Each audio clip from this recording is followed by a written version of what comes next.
नमस्कार, बेधड़क खबर देख रहे हैं आप। मैं हूं उत्कर्ष। आज का मामला सामने आ रहा है गोरखपुर, जो कि योगी आदित्यनाथ का गृह जनपद भी है। यहाँ पे मामला कुछ इस तरीके का है कि एक वेट लिफ्टिंग के कोच के ऊपर हमला कर दिया जाता है। क्या क्या हुआ कल 19 तारीख की घटना है ये। हाँ, 19 तारीख की घटना है। 19 तारीख के 2 दिन पहले एथलेटिक्स के लड़कों में और वेट लिफ्टिंग के लड़कों में राड को लेकर के कहा सुनी हो गया 10 मिनट के लिए।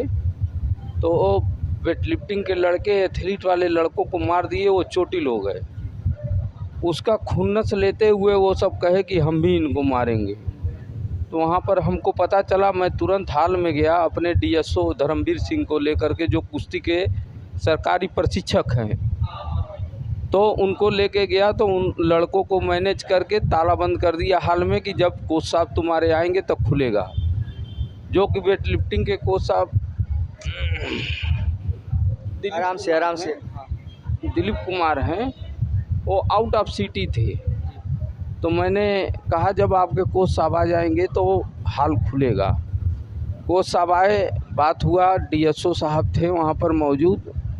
फिर डीएसओ साहब ने कहा, तो मैंने कहा सर सुबह एक हाल है तो सुबह पावर लिफ्टिंग का हो जाता है और शाम को वेट लिफ्टिंग का प्रैक्टिस हो जाएगा। तो उस पर दोनों कोच राज़ी हो गए।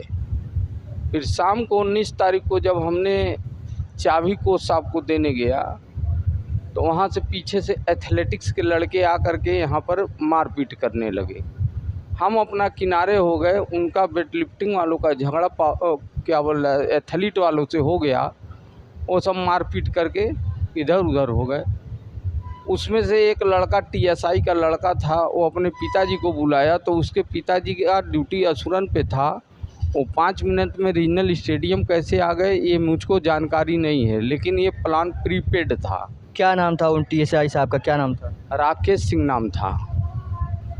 वो आ करके गेट बंद करवा करके स्टेडियम का मेरा गाड़ी तोड़वा दिए। गाड़ी तोड़वाने के बाद लड़कों को मारे पीटे। उनका भाव उग्र था, लेकिन उग्र भाव में उन्होंने फिर मेरे पास आया। हम कहे सर मुझसे बात कर लीजिए। मेरा बात नहीं सुना गया। मुझको स्टंप और लाठी राड से मारा गया। अभद्र गालियों का प्रयोग किया गया मेरे ऊपर, माँ बहन का गाली का। और उसके बाद उन्होंने मुझको बहुत मार मारा, गले के नीचे से पैर तक इतना मार मारा कि वो परिस्थिति हम ही समझ सकते हैं। मैं अपने कैमरामैन से बोलूँगा कि आप इनकी चोट दिखाइए। हाथ पे देख सकते हैं आप। ये मुख्यमंत्री का गृह जनपद है, जहाँ पे एक स्पोर्ट्समैन और एक स्पोर्ट कोच को, जो कि वेट लिफ्टिंग के कोच हैं, अगर उनके साथ ये बर्ताव किया जाता है, उन्हें एक ऑन ड्यूटी टीएसआई साहब आके मार के चले जाते हैं, तो इसके ऊपर सवाल खड़ा करना जायज़ है। और एक ऑन ड्यूटी ऑफिसर, आपने क्या नाम बताया? टीएसआई पर टीएसआई राकेश सिंह। टीएसआई राकेश सिंह, इन्होंने बताया कि असुरन पे इनकी ड्यूटी थी और वहाँ से वो अचानक से आ जाते हैं। आप आराम से लेट जाइए। वहाँ से वो अचानक से आ जाते हैं और इनके ऊपर हमला कर देते हैं। और क्या घटना हुई आगे की बताइए। उसके बाद उन्होंने हमको इतना मार मारा कि मैं तो किसी हालत से भाग करके जान बचा के अपना स्विमिंग पूल में गया। एक रूम में दरवाज़ा बंद करके सो गया। उसके बाद मुझको होश नहीं था। फिर जब होश आया तो 112 नंबर को मैंने कॉल किया। तो उनसे मेरा वार्ता हुआ। वो पूछी कि आप क्या चाहते हैं। हम कल पुलिस प्रोटेक्शन चाहते हैं। पुलिस को भेजा जब, तो पुलिस वाले हमसे पूछे कि बोलिए आप क्या चाहिए। हम कल एम्बुलेंस भी चाहिए, हमको सिविल हॉस्पिटल जाना है। एम्बुलेंस से मैं सिविल हॉस्पिटल आया तो देखा राकेश सिंह टीएसआई अपने लड़के को लेकर के यहाँ मुलैया करा रहे थे। फिर उन्होंने हमको देखा तो हमको पकड़ के कहे, माफ़ी मांगने लगे। कहे कि सर जो भी खर्चा होगा मैं अपने पास से दूंगा, मेरा नाम मत डालिएगा। हमने कहा आपसे मुझसे झगड़ा ही नहीं है। जब आप कह रहे हैं कि मैं वहाँ था ही नहीं मौजूद, तो क्यों आप हमसे सिफारिश कर रहे हैं? मत सिफारिश कीजिए, आपका नाम नहीं है तो नहीं है। लेकिन इन्होंने बहुत अधिक वो करके कहे कि मेरा कोई रिकॉर्ड थोड़े है वहाँ कि मैं वहाँ पर हूँ। लेकिन एक छोटा छोटा फुटेज, वीडियो फुटेज हमारे पास है, जिसमें उन्होंने हमको भी मारा, हमारे बच्चों को भी मारा। बच्चे हमको बचाने आए, उनको लाठी से पीट दिया। जिस वीडियो की बात कर रहे हैं, मैं वो वीडियो क्लिप आपको यहाँ पे दिखा दूंगा। आपके स्क्रीन पे ये वीडियो क्लिप चल रही होगी। आपको बता दूं कि मैं आपसे पूछना चाहूँगा, क्या एफआईआर दर्ज हुई है? एफआईआर कैंट पुलिस ने अभी तक मेरा दर्ज नहीं किया। वो चाह रहे हैं कि ये कंप्रोमाइज़ लीपापोती हो जाए, इस पर कोई एक्शन ना हो। अब मैं चाहता हूँ कि ये एक्शन हो, फिर उसके आगे के लिए हमारे स्टूडेंट और किसी कोच को इस प्रकार का अभद्रता और बेइज्जती न सहना पड़े।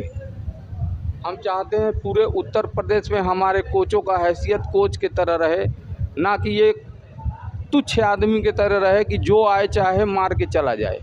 आगे आप क्या करेंगे अगर मान लीजिए केस दर्ज हो जाता है, अगर नहीं होता तो उसके बाद आप क्या करने वाले हैं? अगर केस ये नहीं दर्ज करेंगे तो मैं कोर्ट के द्वारा इनके ऊपर केस करूंगा, लेकिन किसी भी दशा में इनसे कंप्रोमाइज़ मैं नहीं करूंगा।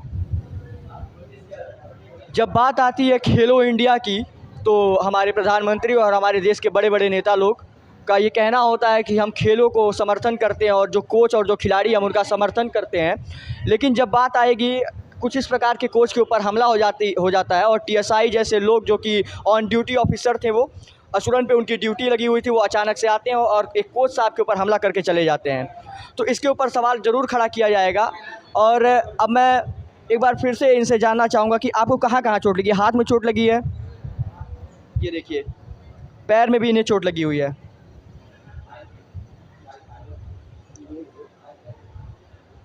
तो यानी कि इन्हें यहाँ पे अच्छी तरीके से जो टीएसआई साहब है उन्होंने अपना गुस्सा निकाला।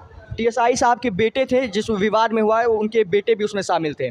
तो अब ये सवाल ज़रूर खड़ा होगा और गोरखपुर की जनता और पूरे भारत की जनता ये सवाल ज़रूर खड़ा करेगी कि जब एक कोच के ऊपर हमला होता और जो इतने वादे किए जाते हैं सरकारों के द्वारा, खेलो इंडिया से लेकर हर एक खिलाड़ियों की सुरक्षा और हर एक खिलाड़ियों के लिए जो वादे होते हैं वो कहीं ना कहीं यहाँ पे कामयाब नहीं दिखते हैं। रीजनल स्टेडियम में हमला होता है एक कोच के ऊपर, और जहाँ पे गुरु के ब्रह्मा गुरु के विष्णु होने की बात होती है, उसी देश में जब एक कोच के ऊपर हमला होता है और गोरखपुर जो कि मुख्यमंत्री का गृह जनपद भी है, वहाँ पे कुछ ऐसी घटना होती है तो सवाल खड़ा करना जायज़ है। यहाँ पे हमारे कांग्रेस के उपाध्यक्ष उत्तर प्रदेश के उपाध्यक्ष हैं विश्वविजय सिंह। आप क्या कहना चाहेंगे इस मुद्दे पर? देखिए, पूरी गोरखपुर की जो एक घटना है, जिस प्रकार से क्षेत्रीय क्रीड़ांगन में जाकर के और लंबे समय से 25 वर्षों से जो पावर लिफ्टिंग के कोच थे और जिनके संरक्षण में एक लंबी श्रृंखला बच्चों की जो आगे जा कर के जिन्होंने खेल में प्रदर्शन किया, उनको बर्बरता से पीटा गया। ये इस बात का प्रमाण है कि योगी आदित्यनाथ की सरकार में जो उत्तर प्रदेश की पुलिस है वो कितनी निरंकुश है। और बहुत दुर्भाग्यपूर्ण बात है कि 19 तारीख की घटना है और आज तक उस मामले में गोरखपुर पुलिस कोई कार्रवाई उस दरोगा के खिलाफ नहीं करती जो ऑन ड्यूटी दरोगा था, और आकर के वर्दी में जो यातायात दरोगा था वो कोच के ऊपर हमला करता है। मेरा ये सवाल है कि आखिर गोरखपुर पुलिस किसके दबाव में है? किसके दबाव में उस दरोगा को बचाने का काम किया जा रहा है? किसके दबाव में जो एक कोच है उसको न्याय नहीं मिल पा रहा है? कांग्रेस पार्टी इसकी घोर निंदा करती है। हमारा मुख्यमंत्री से सीधा ये सवाल है कि गोरखपुर की पुलिस किसके दबाव में है, जो एक निरंकुश दरोगा को, एक मनबड़ दरोगा को, जो किसके निर्देश पर जाकर के वो स्टेडियम के अंदर इस प्रकार से बर्बर व्यवहार, कानून व्यवस्था को हाथ में लेने का काम करता है, उसके खिलाफ अब तक कार्रवाई क्यों नहीं हुई? ये एक बड़ा सवाल है। कांग्रेस पार्टी इस सवाल को लेकर के लड़ने का काम करेगी। जहाँ पे वादा किया जाता है जिस प्रदेश में कि कानून व्यवस्था काफ़ी अच्छी है, उसी कानून व्यवस्था के जो रक्षक हैं यानी मुख्यमंत्री योगी आदित्यनाथ, उन्हीं के गोरखपुर यानी गृह जनपद में अगर ऐसे हमला किया जाता है किसी कोच के ऊपर तो सवाल खड़ा करना जायज़ है। आप देख रहे थे बेधड़क खबर। धन्यवाद।